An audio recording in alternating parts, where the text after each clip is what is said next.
Perlindungan Anak, Pengendalian Penduduk dan Keluarga Berencana Kabupaten Rejang Lebong atau yang mewakili.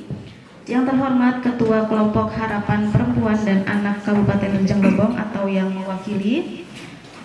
Yang terhormat Ketua Lembaga Swadaya Masyarakat Kementerian Sosial Kabupaten Rejang Lebong atau yang mewakili.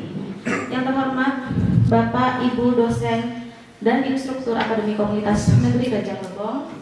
Yang terhormat Bapak Ibu tenaga kependidikan Akademi Komunitas Negeri Rejang Lebong. Dan yang terhormat mahasiswa Akademi Komunitas Negeri Rejang Lebong. Baik. Assalamualaikum warahmatullahi wabarakatuh. Waalaikumsalam warahmatullahi wabarakatuh. Puji syukur kepada Allah Subhanahu wa Ta'ala kita panjatkan atas rahmat beliau pada hari ini kita dapat berkumpul di ruangan ini. Dan saya ucapkan selamat datang kepada Bapak Ibu semua. Selamat datang di kampus kami tercinta, mungkin baru kali ini sehingga kenal kami dari Akademi Komunitas Negeri Rejang Lebong. Yang terhormat perwakilan dari Dinas Pemberdayaan Perempuan dan Perlindungan Anak, Pengendalian Penduduk dan Keluarga Berencana Kabupaten Rejang Lebong, Bapak Al-Kopriansa. Agak panjang Pak, ternyata singkatannya DP3A PPKB PPA. Agak ribet ya. Kemudian Kelompok Harapan Perempuan dan Anak Kabupaten Rejang Lebong, Ibu Asih Mulyani. LSM Perempuan WCC Ranting Kabupaten Rejang Lebong dalam hal ini dihadiri oleh Bu Suhartini. Kemudian Ketua Satuan Bakti Pekerja Sosial Sakti Peksos Kemitraan Sosial Kabupaten Rejang Lebong oleh Ibu Diana Ekawati. Terima kasih Bapak Ibu bersedia untuk hadir dan nantinya untuk menguji publik calon pansel Satgas PPKS di lingkungan kampus kami. Ini adalah amanat dari Mas Menteri ya, sejak adanya Permendikbudristek nomor 3 tahun lalu kami dikumpulkan baik pimpinan, direktur, kemudian pembantu direktur bidang kemahasiswaan dan organisasi kemahasiswaan. Kita di bawah vokasi sehingga kami dikumpulkan di vokasi. Mas Menteri sendiri hadir pada waktu itu dan memiliki konsentrasi yang kuat untuk hal ini karena di perguruan itu akan terjadi. Dan dalam kita perguruan tinggi pada waktu itu Usman Hadi SPI.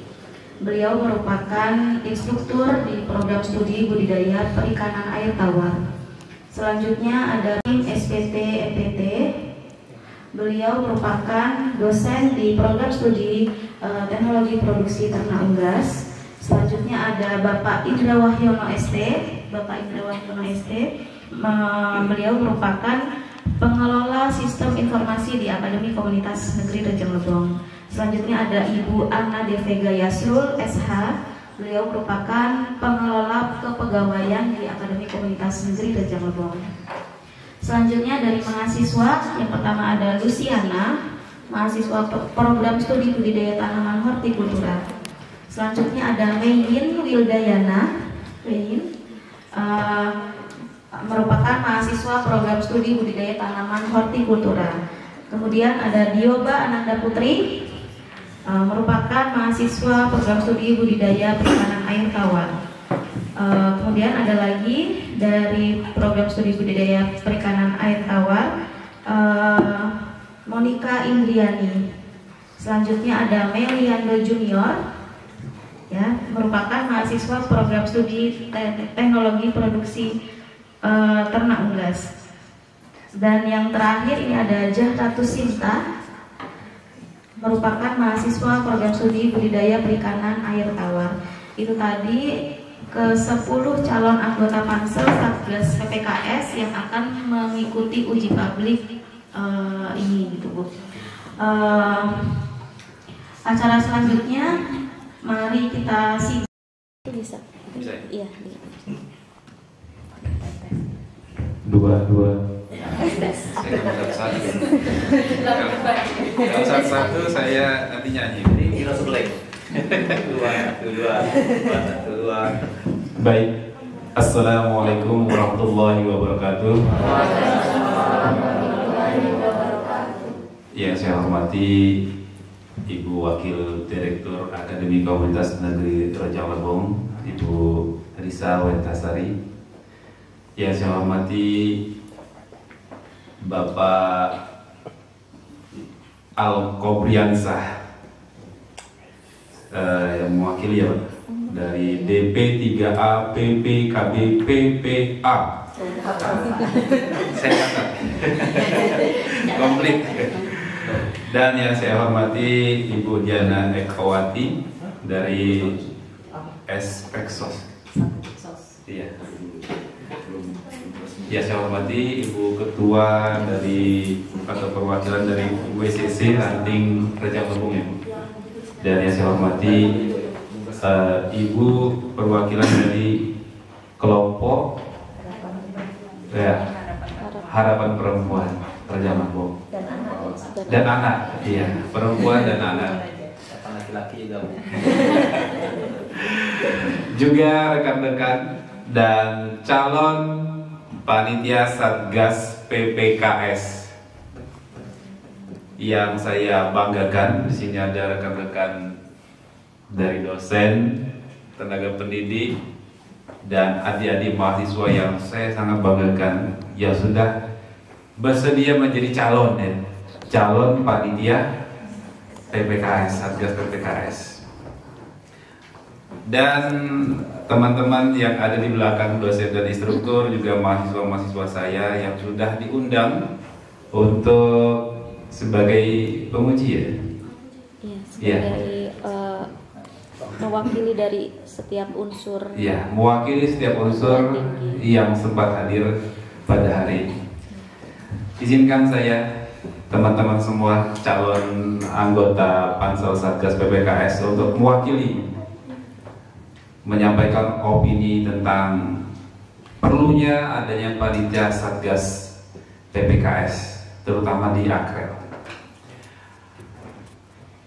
Sama-sama kita ketahui bahwa kekerasan seksual ini sudah banyak sekali terjadi, baik itu di lingkungan umum, baik itu di rumah tangga, dan khususnya di lingkungan pendidikan, mulai dari TK, pesantren, ya, kemudian dari menengah pertama, menengah atas, bahkan perguruan tinggi saat ini banyak sekali terjadi. Baru-baru ini ada dosen, pembimbing di salah satu perguruan tinggi di Indonesia melakukan pelecehan seksual. Kalau tidak mahasiswa menurut, maka ada yang skripsinya tidak selesai. Iya, seperti itu. Sangat miris sekali. Makanya saya rasa perlu sekali adanya panitia ataupun Satgas PPKS ini, terutama untuk meminimalisir terjadinya kekerasan dan mewadahi apabila adanya terjadinya kekerasan untuk menyelesaikannya. Maka dari itu, kalau bukan kita, siapa lagi yang bisa mencegah terjadinya kekerasan ini? Semboyan saya seperti yang pernah saya sampaikan ke Ibu Rani, stop perundungan, kekerasan dan pelecehan seksual di lingkungan pendidikan. Bersama kita bisa menjaga lingkungan kita. Akrel bisa. Terima kasih. Assalamualaikum warahmatullahi wabarakatuh. Dari Dinas Pemberdayaan Perempuan dan Perlindungan Anak, Pengendalian Penduduk dan Keluarga Berencana, ada Bapak Al-Kobriansah. Selanjutnya ada dari Kelompok Harapan Perempuan dan Anak Kabupaten Rejang Lebong, ada Ibu Asif Mulyani. Selanjutnya ada dari Lembaga Swadaya Masyarakat Perempuan WCC Ranting Kabupaten Rejang Lebong, ada Ibu Suhartini. Dan yang terakhir ini ada dari Satuan Bakti Pekerja Sosial Kementerian Sosial Kabupaten Rejang Lebong, ada Ibu Diana Ekawati SPDI. Assalamualaikum. Baik, bismillahirrahmanirrahim.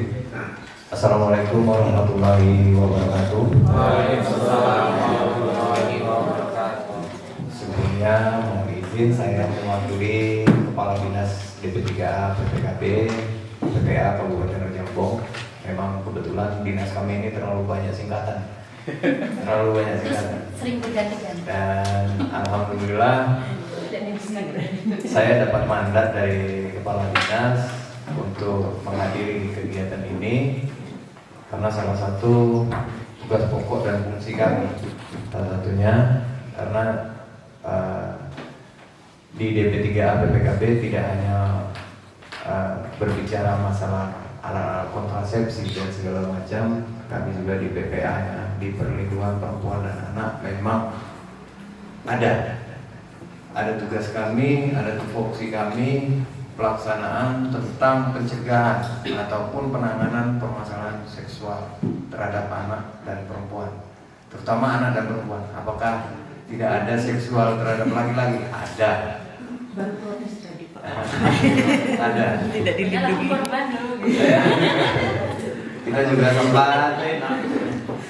Kita juga sempat ada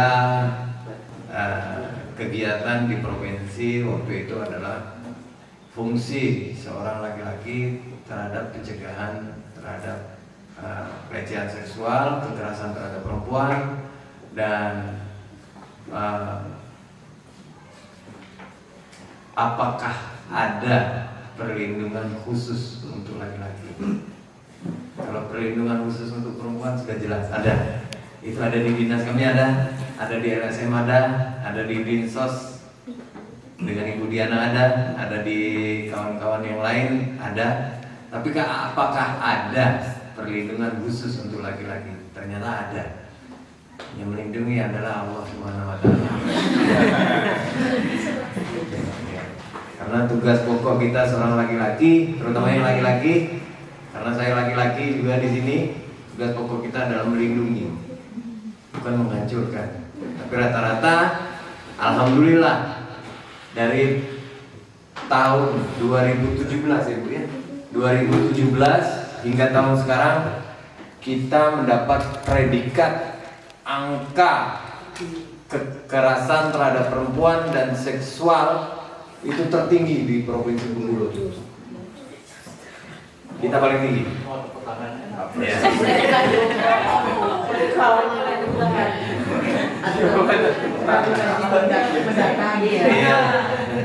Laporannya juga, laporannya bagus. Iya. Alhamdulillah kita paling tinggi.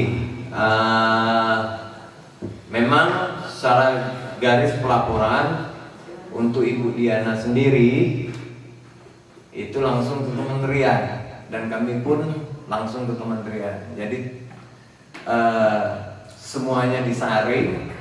Memang benar. Tugas Satgas ini, kami ini sebenarnya Satgas ya. Satgas kami sebenarnya. Hanya 1 kali 24 jam Pak. Tugasnya 1 kali 24 jam. Nah, jadi minta tolong nanti dari para pansel, hal penting apa yang harus Anda perhatikan dalam memilih anggota Satgas agar sesuai dengan kriteria. Itu poin nomor 4. Saya minta kira-kira hal-hal apa yang sangat penting menjadi dia ini terpilih sebagai Satgas. Mohon itu aja dari saya. Terima kasih.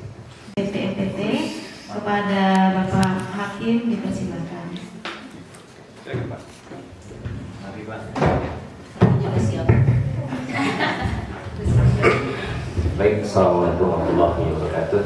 Dari hal apa yang ini Pak ya dalam memilih Satgas ya?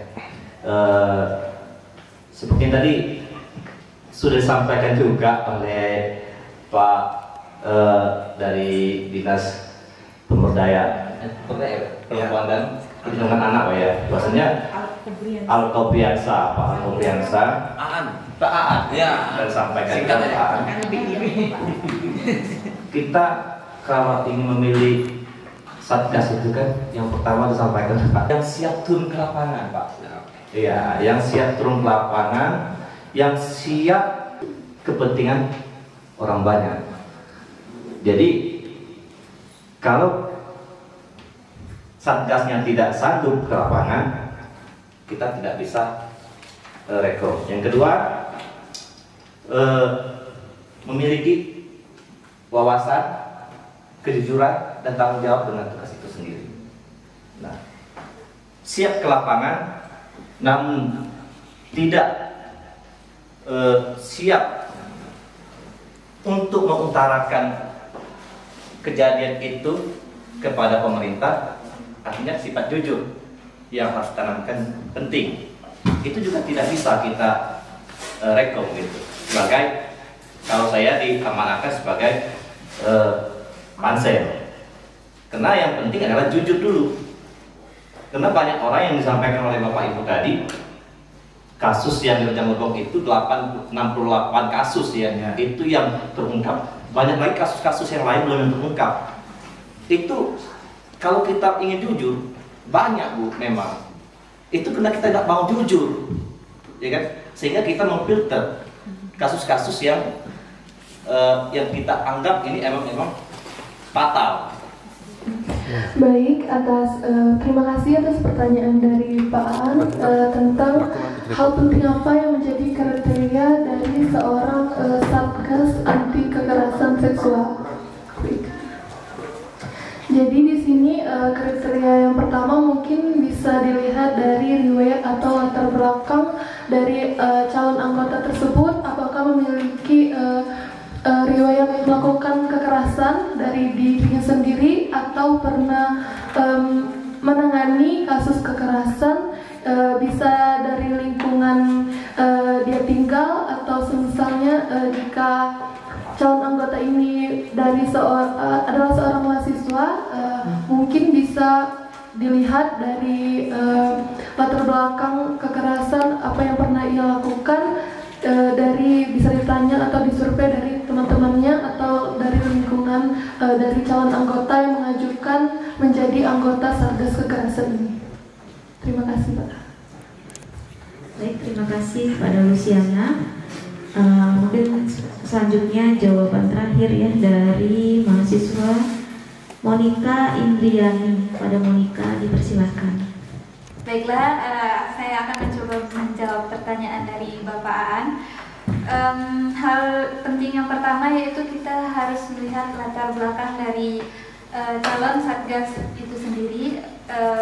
Apakah dia sebelumnya pernah menjadi korban atau pelaku dari kekerasan seksual itu sendiri, dan mungkin jika dia merupakan pelaku, maka dia karena ini di lingkungan kampus, maka kita bisa melihat sendiri perilaku sehari-hari dari calon Satgas tersebut. Misalnya kita dapat menilai sendiri sifat-sifat dan perilakunya. Hanya itu. Sekian dan terima kasih. Memang itulah Pak yang sebenarnya. Nah, seperti yang saya ucapkan tadi, untuk menjadi seorang Satgas itu pertama harus siap. Apakah seorang Satgas tidak beresiko? Sama adalah kita diancam. Kita akan mendapat ancaman dari luar. Itu resiko pertama. Resiko kedua, kita akan meninggalkan keluarga kita yang ada di rumah. Benar kata Bapak? Benar. Jadi resiko yang ketiga adalah waktu kita tidak terbatas. Terus kejujuran harus jujur. Nah, untuk kawan kita Luciana sama Monica, kita kajiannya dari latar belakang ya. Saya juga setuju kalau memang nanti mau memilih satgas itu dilihat dulu dari latar belakangnya ya. Kita lihat dulu latar belakangnya. Kalau bisa nih, kalau latar belakangnya dia adalah seorang korban, mungkin bisa kita rekrut ya. Tapi kalau latar belakangnya dia pelaku, lebih baik kirim ke saya ya. Itu karena kalau korban mungkin dia bisa merasakan bagaimana apa yang dia pernah rasakan. Tapi kalau pelaku, nanti dia akan mengajarkan apa yang pernah dia rasakan. Jadi itu mungkin ya. Jadi lebih dititik beratkan, jangan nanti memilih calon satgas itu adalah pelaku ya. Karena nanti ada di kisi-kisi ini juga ada menyangkut masalah kedekatan personal ya, terutama satgas, karena ini satgas ini yang kita cegah ini adalah pencegahan terhadap pelecehan seksual ini, yang lebih banyak dilecehkan ini adalah perempuan. Kemungkinan apakah satgasnya harus lebih banyak perempuan? Enggak juga ya, biar bisa dari sini mereka dapat lagi penambahan ilmu di sana. Kalau saya aja terus terang kami aja berempat di sini masih kurang-kurang ilmu, mau tambah terus. Bahkan sempat di provinsi saya dicaci maki oleh kepala dinas BP3 PPKB provinsi, kenapa Rejang Lebong tertinggi? Jawabannya sudah dijawab sama Pak Hakim tadi, karena Rejang Lebong jujur. Itu aja, karena kami melapor. Setiap ada tindakan kami melapor. Nah, bukan berarti kita melapor itu menjatuhkan sebuah institusi ataupun kabupaten, enggak. Ini loh tanggung jawab kita, ternyata luar biasa, sangat dahsyatnya Rejang Lebong karena suasananya dingin, cuacanya dingin, makannya kencang ya. Bismillahirrahmanirrahim. Assalamualaikum warahmatullahi wabarakatuh. Perkenalkan, saya perwakilan dari Harapan Perempuan. Lembaga kami namanya Harapan, tidak hanya harapan, mudah-mudahan apa yang menjadi harapan perempuan itu terwujud. Di Harapan Perempuan saya yang ketua, tidak bisa hadir, saya perwakilan anggota. Ini untuk kekerasan ini dari anak kecil, misalnya ya ini langsung cerita, ini cerita apa ini ya, sedikit cerita aja, soalnya kejahatan seksual itu yang dirasakan seperti bapak yang diucap itu udah hanya mahasiswa, anak kecil pun terjadi di desa saya. Ini tidak misalnya, tapi emang terjadi gitu. Terus untuk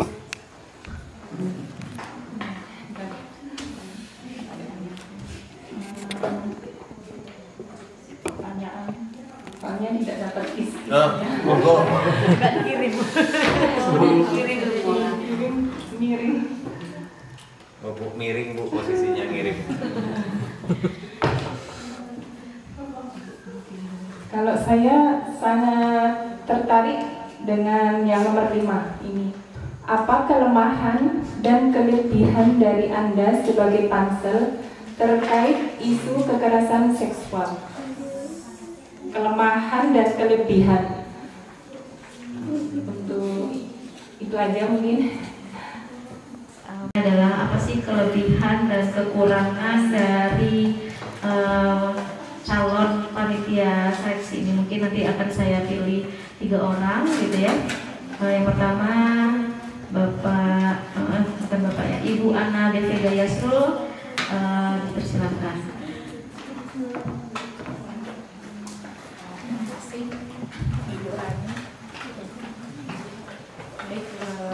Assalamualaikum warahmatullahi wabarakatuh. Waalaikumsalam warahmatullahi wabarakatuh. Ini terkait kelebihan dan kelemahan pribadi, ya. Terkait isu kekerasan seksual. Iya, yang ada kaitannya dengan isu kekerasan seksual seperti itu. Sebenarnya kalau kelebihan dan kelemahan mungkin Kalau untuk wawasan kekerasan seksual, mungkin semuanya sudah mengetahui ya Bu ya, gimana pelaku korban gitu ya. Di sini sebenarnya untuk pelecehan atau kekerasan seksual ini saya juga pernah mengalami gitu. Jadi kalau untuk kelebihan dan kekurangan, mungkin sebagai pansel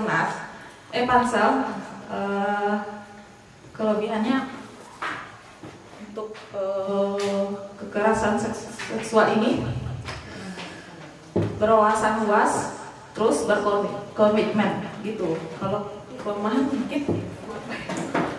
mungkin maksudnya adalah kelebihan dari ibu sendiri pribadi, apa kelebihan ibu, apa kekurangan ibu seperti itu. Tapi terkait isu kekerasan Iya, seksual. untuk sebagai jika ibu nanti sebagai pansel seperti itu, terpilih sebagai pansel. Kalau kelebihan untuk terkait panselnya saya berkomitmen. Ya, bagaimana? Mempunyai komitmen yang tinggi gitu ya. Misalnya kalau sudah ditunjuk sebagai pansel, ya harus punya komitmen dan profesional gitu aja sih. Itu kelebihannya ibu punya komitmen. Siap dijulit ini. Baik, terima kasih ibu. Sebelumnya Assalamualaikum warahmatullahi wabarakatuh. Terima kasih kepada Ibu Asi yang telah memberikan pertanyaan yang cukup bagus. Izinkan saya menjawab pertanyaan dari Ibu. Kelebihan dari saya adalah pertama, saya bisa berkomitmen tinggi tentang perencanaan pelaksanaan dari pelecehan seksual ini. Yang kedua, saya bisa bekerja sama dengan tim maupun individu. Yang ketiga, saya bisa melakukan sosialisasi tersendiri ataupun berkelompok. Yang ketiga, kelemahan saya adalah sedikitnya ilmu tentang pelecehan seksual ini. Terima kasih dari saya. Assalamualaikum warahmatullahi wabarakatuh. Waalaikumsalam. Kelemahan itu lebih kelebihan.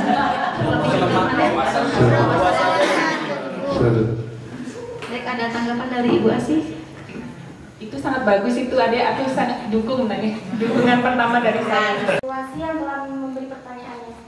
Kelemahan dan kelebihan saya sendiri yaitu kelebihannya yaitu semoga dengan adanya partisipasi saya sebagai calon Satgas, saya dapat mencegah adanya kekerasan seksual yang ada di lingkungan masyarakat, khususnya di lingkungan kampus kita sendiri yaitu Akra.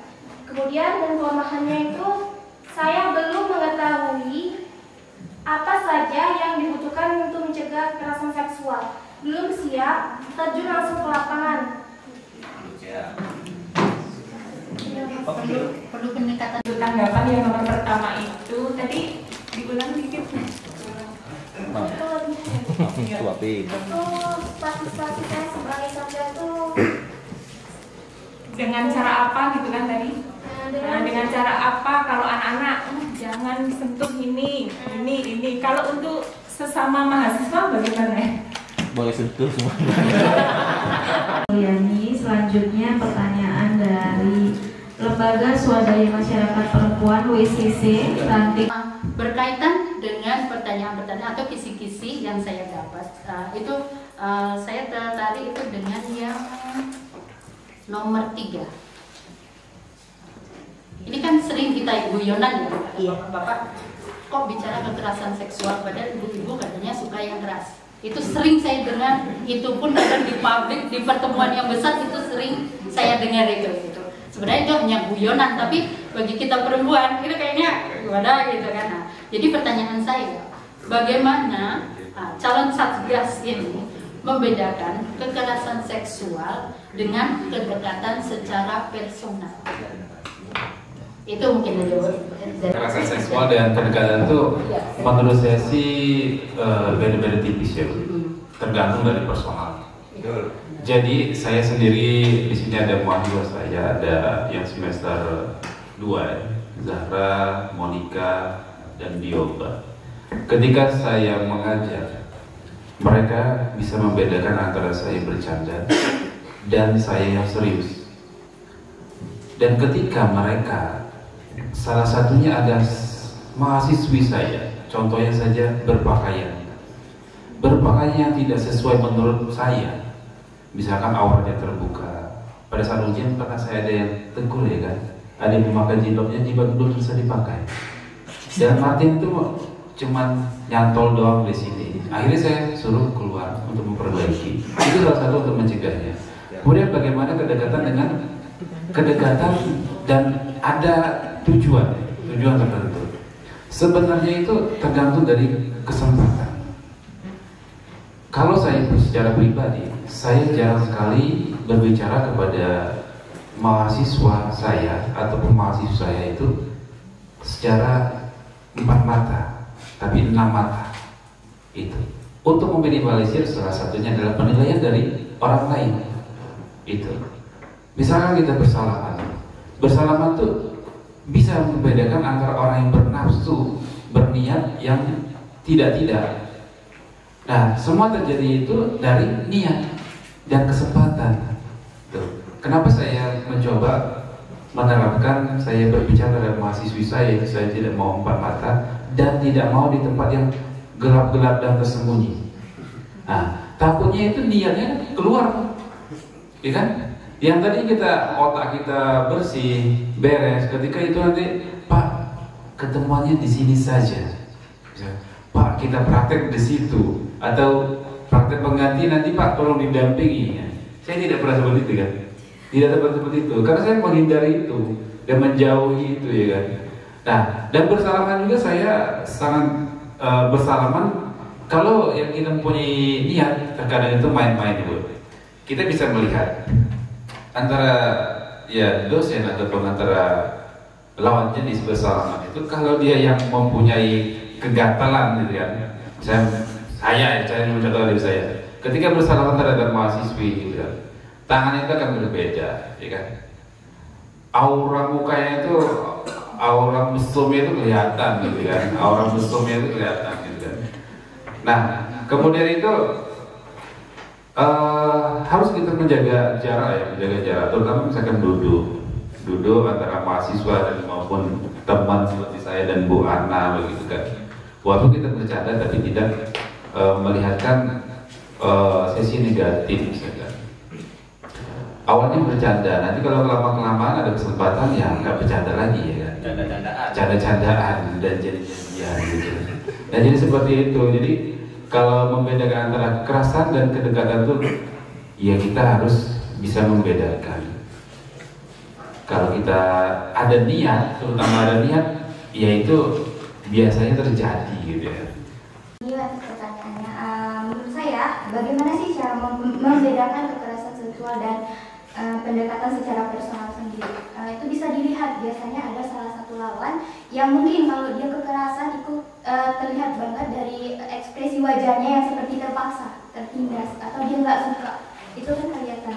Kemudian kalau untuk ke pendekatan personal, itu kan kelihatan dari baik yang dari lawannya bicara atau ini, mereka sama-sama happy gitu Bu.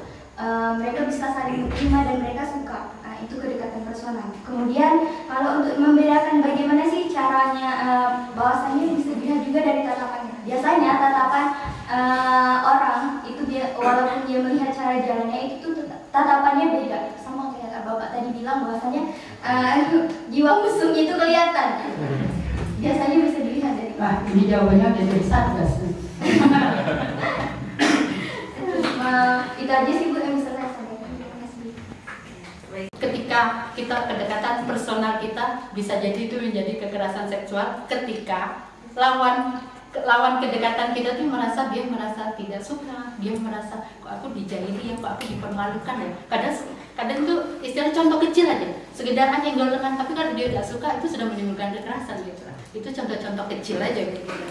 Jadi intinya ya memang kalau kedekatan personal kan kita mungkin say hello aja kita biasa aja gitu ya, tapi ketika terjadi kekerasan seksual berarti lawan kita memang tidak suka dengan cara-cara kita ya. Kayak kita dengan personal itu cipika-cipiki biasa aja, tapi kalau lawan kita sudah tidak suka itu sudah menimbulkan kekerasan seksual gitu.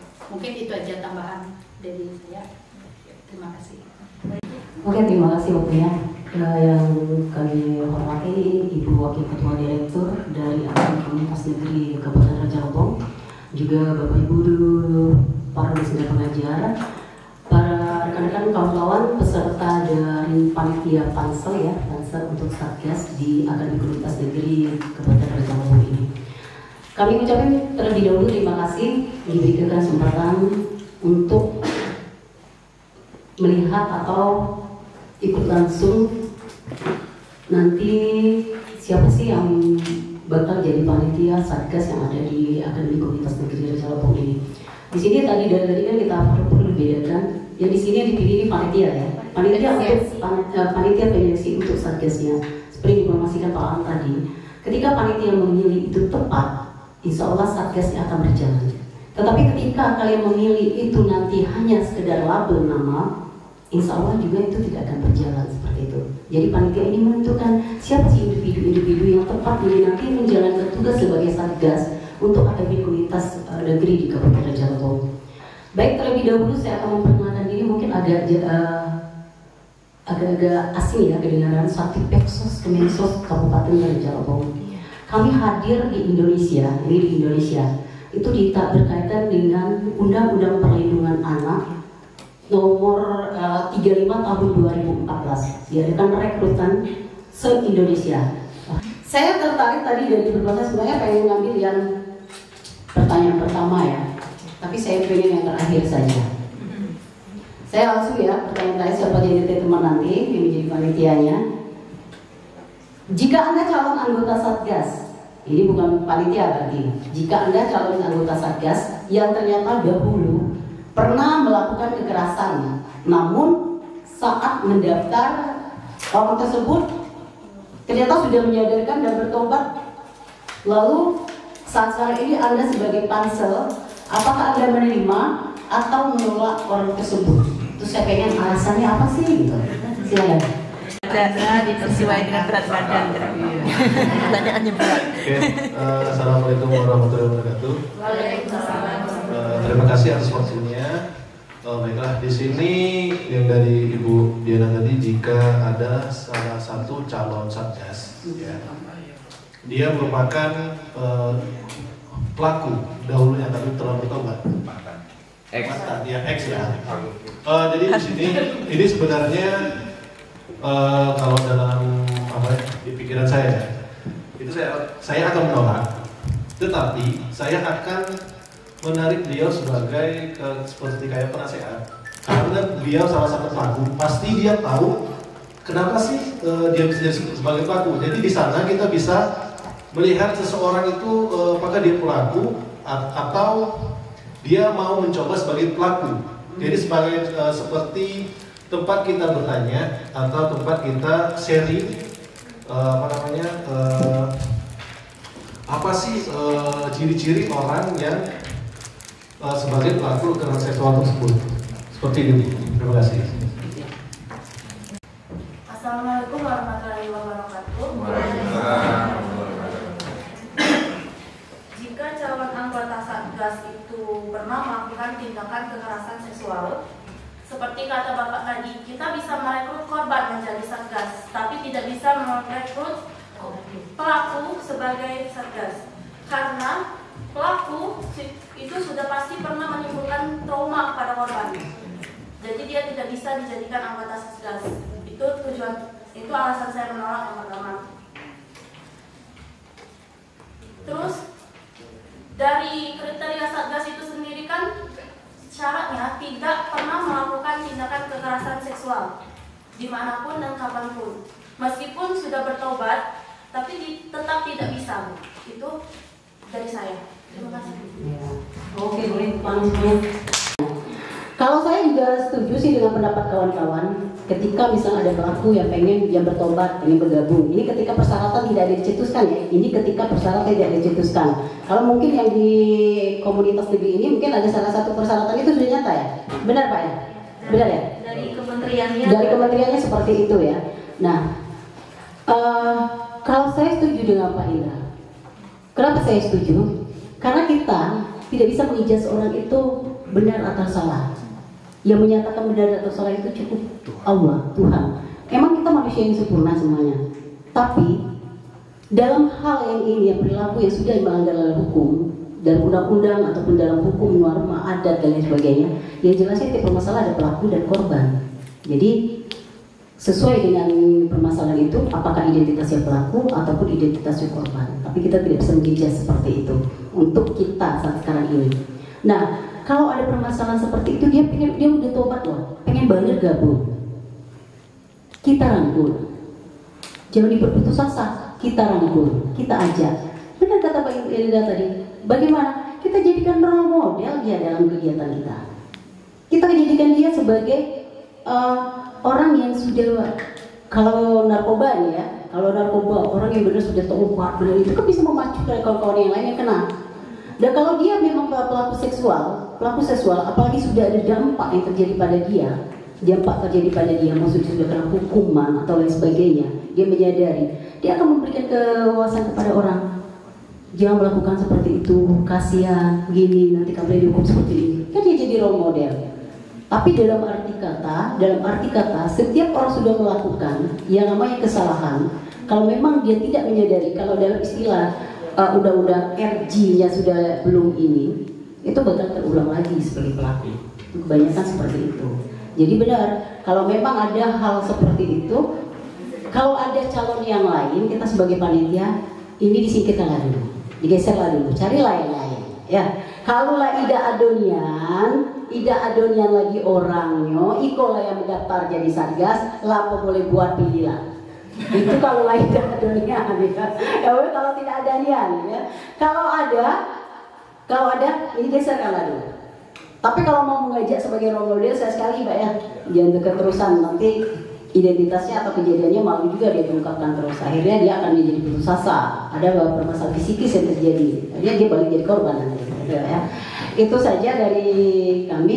Dan kami terima kasih intinya untuk kawan-kawan yang sudah menjawab, luar biasa sekali.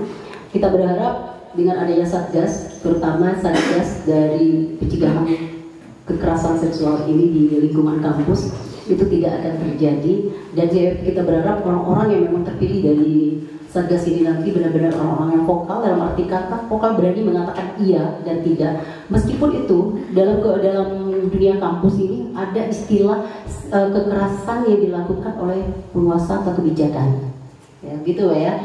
Misalnya katakanlah maaf kita bilang ada seorang mahasiswa yang terjadi dilecehkan dengan dosen, atau dosennya yang dilecehkan mahasiswa, seperti itu ya. Jadi harus berani ketika hal itu terjadi, baik sebagai korban melaporkan pada satgas, dan satgas jangan langsung ambil tindakan. Ingat itu, teliti dulu, telaah dulu perkara ini benar atau tidak terjadinya. Dengan setelah itu nanti benar-benar positif atau tidak, baru kalian ambil suatu tindakan yang nanti dilaporkan ke panitia ya, sisi panitia gitu ya.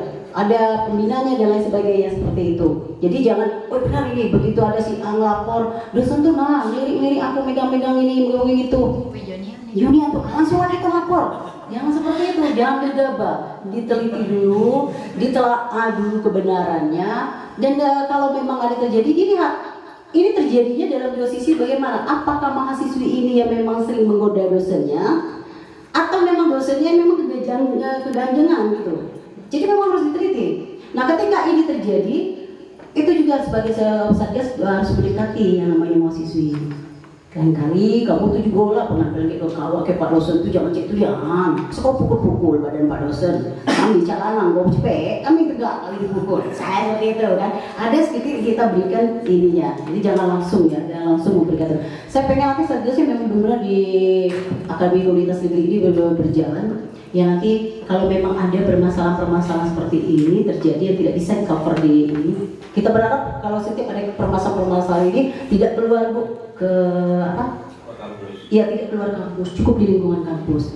Karena ada beberapa kami dengan Pak Ali ya, minggu kemarin, ini kita buka sedikit ya, ini cerita tapi tidak menyebut orang ya. Ada salah satu fakultas yang ada di Kabupaten Pejalabong, itu laporannya ke kami masuk udah 3 bulan ke kami, 6 bulan ke ibu kami. 3 bulan kami berusaha efektif banget. Ibu ini kita lihat dulu psikisnya lapor, dia bilang gini. Ini istri dari dosen ya kan. Kami tidak langsung menerima, benar nggak ya yang dikatakan ibu ini terganggu psikisnya? Benar nggak ibu ini, apakah ibu ini memang cemburu dengan suaminya seorang dosen yang sibuk? Ya. kami teliti tuh 3 bulan perjalanan, kita selidiki baik secara ininya, kita selidiki ternyata benar ini terganggu psikisnya. Baru kami selidiki perjalanan bapaknya dengan siapa dan siapa di situ, sampai alhamdulillah tuntas juga, sudah juga kami berharap ini tidak terjadi di Unerel. Kami berharap ini tidak terjadi di sini. Ya Unerel akan di komunitas, komunitas negeri ini tidak terjadi ya. Kami berharap ini tidak terjadi.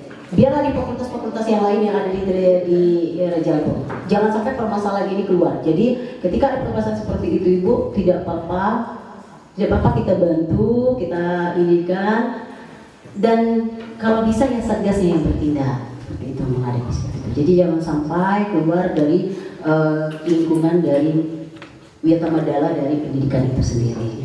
Itu saja harapan kami, semoga Satgas yang terpilih benar-benar dapat bekerja sesuai dengan apa yang kita inginkan. Assalamualaikum warahmatullahi wabarakatuh.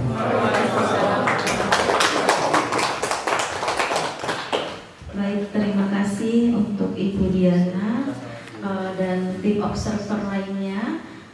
Yang pasti Ibu dari Akmel sendiri tidak ingin ya Bu terjadi kasus kekerasan yang diharapkan juga tidak ada seperti itu gitu ya. Terima kasih juga untuk jawaban-jawaban yang sudah disampaikan oleh calon pansel, luar biasa sekali, dan Bapak Ibu yang dan hadirin yang berbahagia. Bapak Ibu tadi banyak menggali dari calon satgas kami, dan ternyata tidak hanya menggali, banyak memberikan banyak informasi kepada kami. Insya Allah Bu, ke depan nanti kita bisa agendakan di acara-acara kemahasiswaan tentang sosialisasi ya, pencegahan terhadap kekerasan seksual. Ini kita di perguruan tinggi ini Pak, saya sebagai pribadi juga seorang perempuan perlu dilindungi, tapi juga harus melindungi melindungi anak pribadi saya juga perempuan, dan di sini juga anak-anak yang dititipkan kepada kami juga banyak yang perempuan, dan dosen-dosennya juga perempuan dan masih muda-muda. Tahu sendiri Bapak Ibu seluruh anak muda gitu ya, jadi mungkin itu tantangan yang tertinggi, cukup tinggi ya untuk pencegahan kekerasan seksual. Mungkin Mas Menteri juga cukup konsen di sana karena memang di perguruan tinggi ini kan mahasiswanya ini dikatakan dewasa, belum, anak-anak juga lewat gitu ya, setengah mateng gitu. Jadi itu memang punya karakter tersendiri. Jadi nanti diharapkan tim pansel ini dapat memilih satgas yang benar-benar qualified ya, karena memang yang kita tangani itu berbeda ketika kita menangani yang memang dewasa dan anak-anak. Maka dari itu saya mungkin kalau mereka siapa yang berani boleh Bu. Saya tantang satu orang untuk menjawab. Untuk ini sebenarnya cita-cita kalian sebagai pansel ya, sebenarnya ketika kalian menyalon jadi pansel pasti nanti saya mau milih yang seperti apa sih gitu ya. Saya ingin tahu seorang satgas seperti apa nantinya itu yang akan Anda pilih. Silahkan. Okay. Saya sebagai pansel akan memilih satgas yang memiliki tanggung jawab di bidangnya, lalu memiliki sifat peduli sesama dan sifat mampu mendampingi dan mengiringi korban untuk melaporkan tindakan kekerasan seksual, serta memilih satgas yang bisa menjaga, melindungi, dan mengayomi perempuan. Terima kasih. Perempuan aja. Perempuan aja Bu. Baik, terima kasih untuk Ibu Risa Wentasari. Jawaban Pak. Jawabannya gak panjang. Oke, assalamualaikum warahmatullahi wabarakatuh. Perkenalkan, saya Andika Prawanto. Saya dosen di Prodi Budidaya Tanaman Hortikultura. Bagaimana pendapatnya tentang peraturan Permendikbudristek nomor 30 tahun 2021 di pasal 5 yang mengatakan ada beberapa di pasal 5 ada beberapa ayat yang mengatakan, oh ya ini pertanyaan ini, korban pelecehan seksual itu kekerasan seksual itu meliputi jika seseorang itu diraba ataupun ini tanpa persetujuan, gitu kan? Udah gitu ada lagi tadi saya baca tadi disebut juga seksual ada memperlihatkan alat kelamin tanpa persetujuan. Jadi kalau disetujui itu bagaimana menurut Anda? Semuanya disetujui.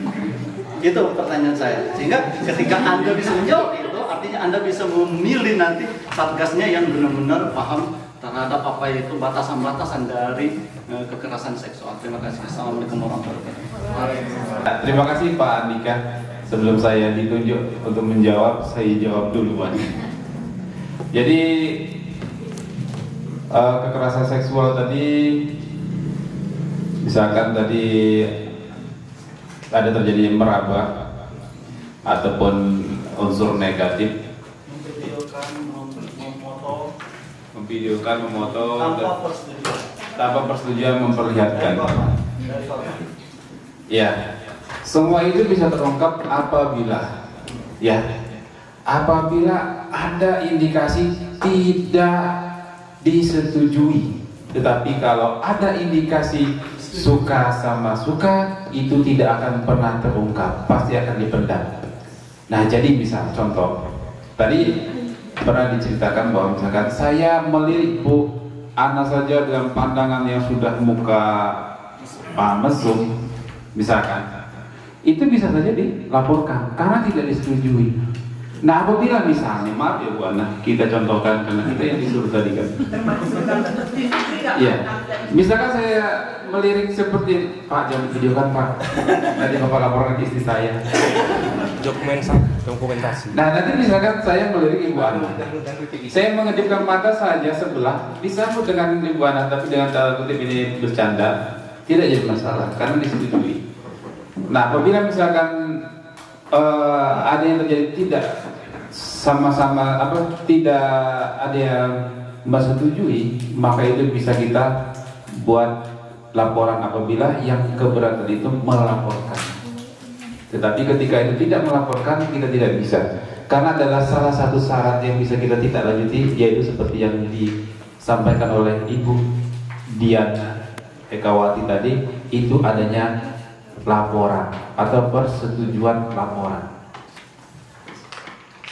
Selama kami melakukan kemarin itu ujian online-nya kemarin yang Bu Rani, itu ada beberapa item-item bisa kita tindak lanjuti apabila adanya laporan. Tetapi apabila tidak adanya laporan dan persetujuan laporan, tidak bisa kita tindak lanjuti. Tetapi bisa kita melakukan pendekatan seperti yang disampaikan Ibu Diana tadi. Kita giring untuk melaporkan, tetapi setelah kita giring, kita bimbing untuk menggiring, melaporkan, tidak ada yang persetujuan, mungkin kita stop sampai di situ, karena tidak bisa kita tindak lanjuti karena tidak ada persetujuan. Tapi kalau ada persetujuan bisa kita tindak lanjuti. Maka itu kalau apabila adanya indikasi penekanan dan penindasan terhadap yang lemah dan mereka melaporkan, itu bisa kita tidak lanjuti. Jangankan sampai memperlihatkan, maaf tanda kutip, alat kelamin.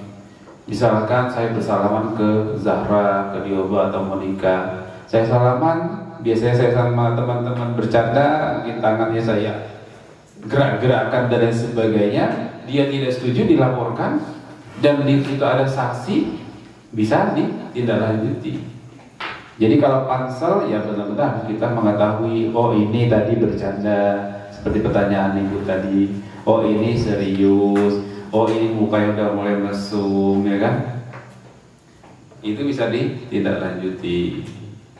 Nah, kalau untuk Satgas sendiri, ya terutama kita harus melihat dari kepribadiannya, ya kan? kalau dia banyak mengumbar, misalkan di ruangan banyak mengumbar kata-kata yang menuju ke arah negatif, ya jangan dijadikan ini satgas. Kalau sudah kita jadikan satgas, dia saja bisa memicu api, ya kan?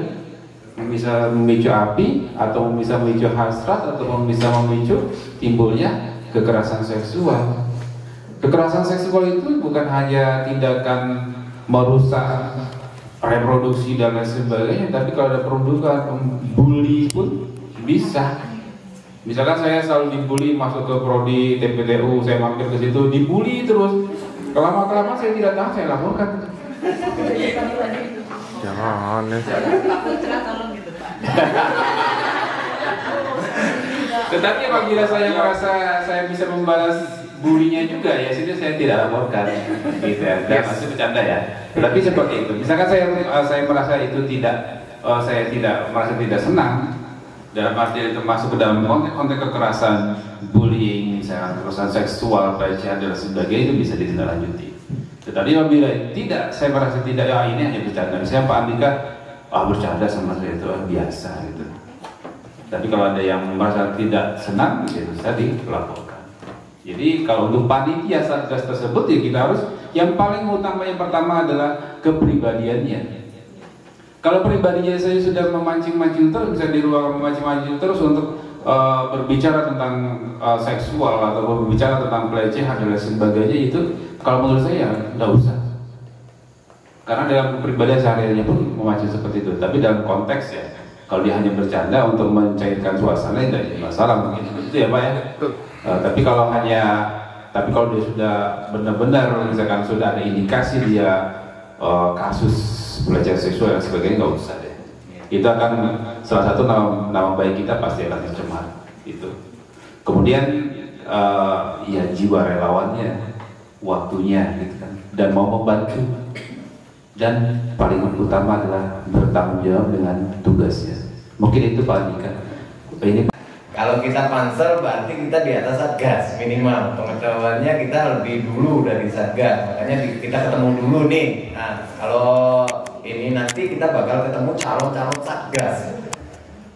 Yang ingin saya tanyakan cuma satu, ya, bisa nggak nanti para satgas itu membedakan mana pelaku, mana saksi, dan mana korban? Ini yang paling pokok. Ini yang paling pokok. Jangan-jangan, ini contoh. Saya sama Bu Diana melakukan sebuah kegiatan seksual, divideokan, ya, divideokan. Aslinya ini untuk pribadi kami. Ketika itu Pak Hakim, ya saya libatkan yang ada di dalam. Pak Hakim ini memposting video kami, ya. Kayaknya minta jawab sama saya. Iya. Ya.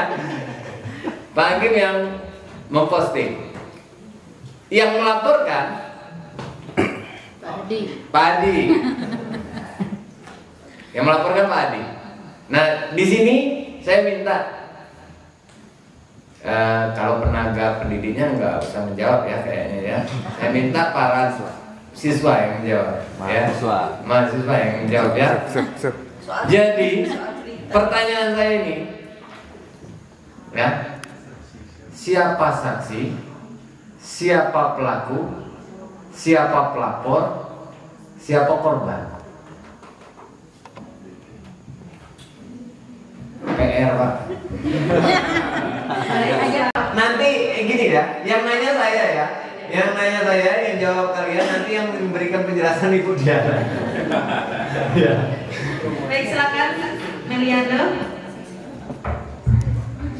Ya, Assalamualaikum warahmatullahi wabarakatuh. Waalaikumsalam. Ini cukup menantang bagi kami yang baru pemula ya Pak. Jawabannya kami adalah sebagai pelaku adalah yang memposting. Karena mengapa? Itu kan yang sudah Bapak jelaskan adalah itu kan keperluan pribadi, sama-sama mau. Itu tuh kan itu kan tidak akan terjadi melaporkan jika tidak ada yang memposting. Jadi menggunakan media sosial itu cukup cukup harus bijak dalam menggunakan media sosial. Yang sebagian melapor adalah Pak Hadi, sedang sebagai saksinya adalah Pak Hadi juga. Terima kasih, Pak. Korbannya siapa? Korbannya adalah sebagai yang Bapak dan Ibu tadi yang telah videokan. Bapak sama Ibu ya? Iya, korbannya. Pak Hadi pelapor dan saksi karena melihat postingan dari Pak Hakim tersebut. Yang ditangkap Pak Hakim. Iya, Pak Hakim karena melanggar undang-undang juga, Pak. Oh iya. Sebelum dijawab sama Bu Dian ya, ini kan udah terjawab tadi ya. Yang melapornya Pak Hadi, saksinya Pak Hadi, korbannya saya sama Ibu Diana ya, pelakunya Pak Hakim. Siapa yang bakal didampingi? Satgas kan mau dampingi nih. Siapa yang mau didampingi? Saya sama Bu Diana atau Pak Hadi atau Pak Hakim yang mau didampingi? Nanti salah loh. Sudah kita nunjuk Satgas, yang didampingi salah orang. Pak Hadi dulu yang didampingi. Ayo, kira-kira siapa yang didampingi? Izin menjawab Pak, yang perlu didampingi itu pelapor Pak Hadi. Pak Hadi. Karena paling rentan yang akan mendapatkan tekanan dari baik pihak korban ataupun pihak dari pelaku. Oh gitu, baik ya. Jadi ke DPKS ya. Rehab ya Pak Hadi. Pak Hadinya rehab ya. Ya. Baik, sebenarnya udah hampir terjawab ya, udah hampir terjawab. Cuma karena kita nih pansel ya, jadi kita akan menilai calon Satgas ini. Kita nanti coba pertanyaan saya ini Pak, boleh nanti dituangkan sama calon Satgas ya. Kira-kira Satgasnya bisa jawab nggak? Kira-kira siapa yang bakal dia dampingi?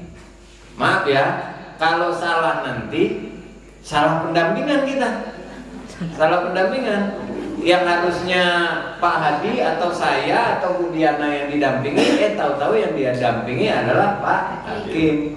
Itu ya. Ini saya hitungannya keempat aktor ini tadi sudah dewasa semua. Kalau anak-anak sudah ada pendampingnya masing-masing. Pak Hakim sudah jelas dapat pendampingan dari Bakpas.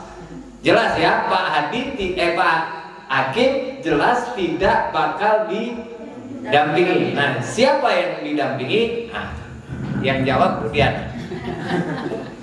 Baik Bapak Ibu, sebelumnya untuk menjawab itu waktu kita sudah hampir habis, jadi singkat saja. Oke, kita langsung saja ya. Ini kisah cerita ini terjadi di Rejabong sebulan yang lalu.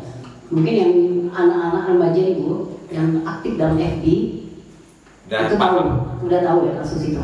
Ini siapa? Dan ini juga pernah terjadi di kasus nasional. Ingat nggak kisah Ariel Lunamaya Ciptari? Siapa pelaku dan siapa korban? Dalam hal kasus seperti ini, keempat tersebut orang tersebut adalah pelaku.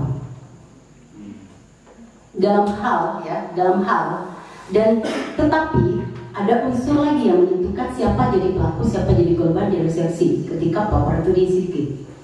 Kita lihat ini sebagai Satgas harus dia jernih. Melakukan hal itu, perempuan dan laki-laki itu tadi melakukan itu dalam arti kata konteks, hubungannya apa? Benarkah mereka memang benar-benar sah halal melakukan suami istri? Kalau suami istri melakukan hal tersebut ya, benar halal atau tidak? Atau hanya mahasiswa yang kategori baru pacaran? Mereka korban, tapi mereka pelaku. Yang memvideokan juga. Apakah nanti di videonya itu diteliti lagi dalam ini ya? Dalam fakta persidangan, Pak Hakim memvideokan itu ada persetujuan antara dua pelaku di dalam video? Atau Pak Hakim mencuri dari ponsel dari salah satu mereka yang tidak ada persetujuan? Itu ya. Dan Pak Hadi yang melapor, Pak Hadi ini sendiri melapor dapat video itu sendiri dari mana dan kontak Pak Hadi ini siapa? Itu harus jelas. Entah dia namanya Pak Hakim sama-sama menjatuhkan dua ini. Jadi harus kita benar-benar ya, lah siapa posisinya nanti. Dan kalau konteks yang seperti ini yang terjadi kemarin, kita balik ke kasus yang seklip aja di Rejal Bom. Itu pelakunya anak-anak, ini pelakunya anak-anak Bu, miris banget Bang. Pelakunya anak-anak, terus yang memvideokan juga anak-anak, yang memposting juga anak-anak, tanpa seketahuan mereka. Ketika diproses, yang korban tetap korban, mereka tetap secara ini ya korban, tetapi juga mereka melanggar aturan, mereka melakukan perzinahan. Mas pelaku kan? Mereka bukan muhrim.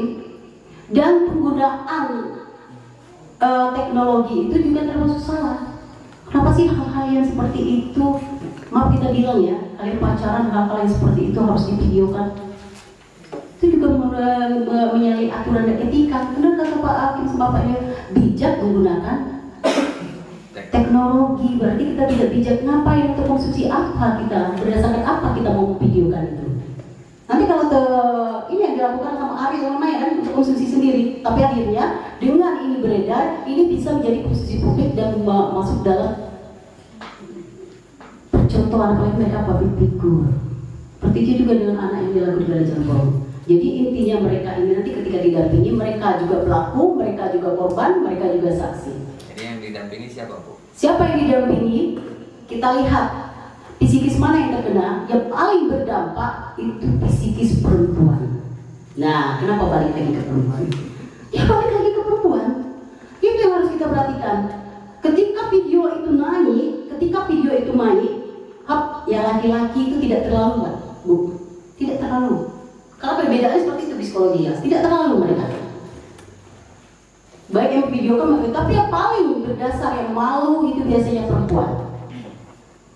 Malunya kita tidak tahu apakah dia malu unsurnya memang dia menyadari kesalahan, malu dia atau bagaimana, itu nanti asisten kita yang bakal membuktikan gimana siapa yang paling mendampingi. Nah kasus ini juga terjadi pada kami, akhirnya anak perempuan yang menjadi pelaku dan korban dalam kasus ini kita rehab untuk memulihkan kesadaran, mengembalikan refungsi sosial yang bermasalah. Jadi ini refungsi sosial ini yang bermasalah yang harus direhab itu. Jadi intinya untuk kawan-kawan yang saya benar kata Pak tadi, dalam satu metode kasus, kata saya tadi, ditelaah dulu, diteliti dulu, baru bisa kita menentukan. Kalau secara hukum sudah jelas, kasus ini naik, ini jadi pelaku, ini jadi korban. Tapi kalau kita sebagai pendamping, siapa yang harus nanti kita dampingi dalam hal ini? Itu saja. Terima kasih. Oke, sudah jelas ya. Yang didampingi siapa? Bukan Pak Adi, tapi yang didampingi adalah yang perempuan, Ibu Diana ya. Kalau Pak Adi didampingi tidak ada gunanya, Bapak juga didampingi nggak ada gunanya, kami sama-sama pelaku. Para tim observer yang sudah hadir pada hari ini luar biasa sekali. Mudah-mudahan dari hasil uji publik ini dapat memberikan rekomendasi kelayakan ya Bapak Ibu untuk calon pansel Satgas PKS ke pimpinan Akademi Komunitas Negeri Rejal Lebong yang nantinya akan ditetapkan sebagai pansel panitia seleksi Satgas PKS Akademi Komunitas Negeri Rejal Lebong dan nanti akan di-SK-kan dari pimpinan seperti itu. Demikian acara hari ini. Saya sebagai moderator minta maaf jika ada kekurangan selama pelaksanaan uji publik. Dan setelah acara ini saya tutup, mohon kepada Bapak dan Ibu juga hadirin sekalian untuk berkenan foto bersama terlebih dahulu.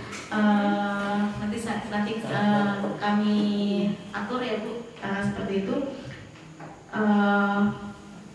Terima kasih untuk waktunya yang sudah diluangkan. Terima kasih kepada Bapak Ibu dari tim observer yang sudah berkesempatan hadir pada acara uji publik ini dan juga kepada calon panitia seleksi. Terima kasih juga kepada Ibu Wakil Direktur juga terima kasih dan para tamu undangan.